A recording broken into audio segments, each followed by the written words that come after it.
मैं पूज्य गुरु जी का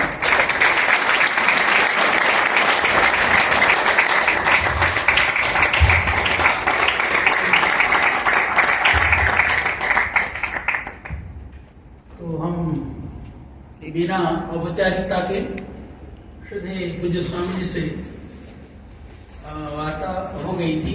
आप सबको पता है, अपरिहार्य परिस्थितियों से बाहर हैं। पूज्य स्वामी जी रात्रि तक पहुंचेंगे, तो हमारी इच्छा थी, यद्यपि बहुत लंबा कालखंड व्यतीत हुआ।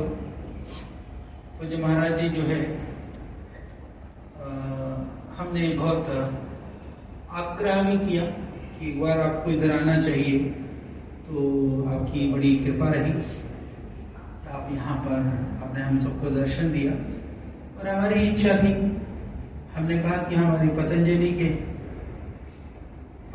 के भविष्य नहीं, पूरे देश के भविष्य, संन्यास परंपरा के हमारे सभी आप आदर्श, सनातन परंपरा के गौरव हमारे सभी सन्यासी, जो हमारे पूज्य सन्यासी हैं, पूज्य साध्वी बहनें हैं,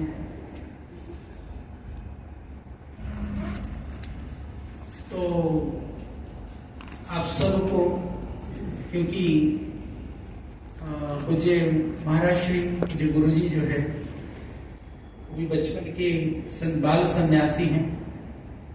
बहुत छोटे थे जब घर से निकले थे। और बड़ी बात यह है कि आप सबसे पहले जो वैष्णव परंपरा होती है, जिसको वैष्णव परंपरा में रामानंदीय जो परंपरा होती है, उस परंपरा में आप दीक्षित हुए। उसके बाद में, जबकि जो वैरागी, जो रामानंद संप्रदाय के जो साधु होते हैं, आपने देखा होगा, बड़ी बड़ी जटाएं रखते हैं, अधिकांशतः श्वेत वस्त्रों में होते हैं, कुछ कुछ सन्यास के वस्त्रों में भी होते हैं। और उसके बाद में वो साधना बहुत करते हैं, तप बहुत करते हैं, परंतु विद्या का अभ्यास, प्रायः शास्त्र अभ्यास, विद्या अभ्यास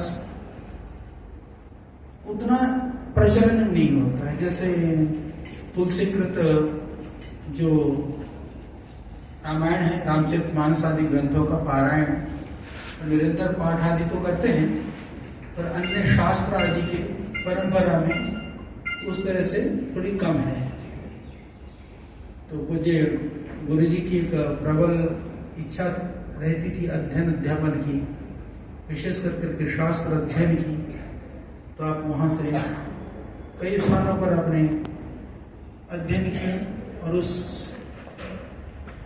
कड़ी में महाराज श्री गुरुकुलों में भी गए कुछ समय के लिए। जितना मुझे पता है, बहालगढ़ गुरुकुल एक वैदिक परंपरा का शिक्षण संस्थान एक आदर्श गुरुकुल है, कुछ समय पर वहाँ रहे। फिर उसके बाद में पढ़ने पढ़ाने की श्रृंखला में तो गुरुकुल एटा, आर्ष गुरुकुल एटा में रहे, वहाँ पर अपने पढ़ाया भी। और मुझे जहाँ तक याद है, गलती करे तो माफ कर देना, क्योंकि मैंने अभी ना पूछी, मैं 30 साल पहले की बात गिना रहा हूँ। तो आपकी पढ़ाने की शैली बहुत अच्छी थी। उस समय पर भी प्रथमावृत्ति भी पढ़ाते थे, तो आप उसको श्लोकबद्ध करके पद्यों के साथ में और बहुत सरलता के साथ में आप पढ़ाते थे, तो बच्चों के लिए बहुत रुचिकर होता था। उसके बाद में फिर आप वाराणसी को गए। वाराणसी में जाकर के बहुत ही प्रतिकूलता कहें, विषम परिस्थितियां कहें, या न्यूनतम साधन कहें, उन साधनों में रह करके एक विद्या के प्रति जो आपकी निष्ठा, लगन और आपकी जो अभिरुचि रही, साधना के प्रति जो निष्ठा रही, वह एक अद्भुत प्रकार की निष्ठा थी। वह पूर्व जन्मों का जो पुण्य प्रताप का उदय होता है, तो वह निष्ठा, वह लगन, वह चीजें वो मार्ग भी अपने आप प्रशस्त होता जाता है। तो अपने बहुत ही दृढ़ता के साथ में, सजगता के साथ में और तप और पुरुषार्थ के साथ में, संत मर्यादाओं के साथ में उस विद्या परंपरा को पूर्ण किया। फिर वहाँ से ही वाराणसी में फिर PhD DLED वगैरह भी शास्त्रों के ऊपर, सब इसलिए नहीं कि डिग्री के लिए पढ़ना है, अभी तो इसलिए क्योंकि साधु की एक गरिमा उस रूप में भी होती है। वर्षों पुरुषार्थ करके ऐसा आपने किया। और वाराणसी में भी रहते थे तो अनेक विषयों को पढ़ने के लिए अलग अलग विद्वानों के पास जा कर के, दूर दूर तक एक साइकिल में जा कर के और उन विद्वानों से उन विद्या को पाने का प्रयास किया। और विद्या की दक्षता के साथ साथ में साधना के लिए बहुत सारे स्थानों पर गए, अनेक गुरुजनों के सानिध्य से बहुत कुछ आपने पाया। तो उसी कालखंड में जब आप वाराणसी में थे, संभवतः आप लोग उस समय पर, क्योंकि मेरे गुरु जी के साथ मैं यूं तो देखें तो दो टुकड़ों में रहा। एक बार रहा थोड़े समय, फिर उसके बाद दूसरी बार रहा मैं, और बीच में एक बार और थोड़े से समय पर रहा, यानी तीन लगभग उसमें रहा। यद्यपि प्रवास कालखंड बहुत लंबा तो नहीं कह सकता, पर वह बहुत महत्वपूर्ण कालखंड था।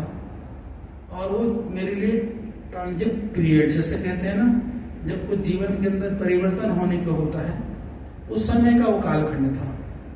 और वो बाल मन में, बाल चित्त में, क्योंकि मेरी आयु लगभग उस समय पर, जब मैं पहले गया था तो लगभग मेरी आयु थी उस समय पर, मुझे स्मरण है संभवतः मैं गया था गुरु जी के पास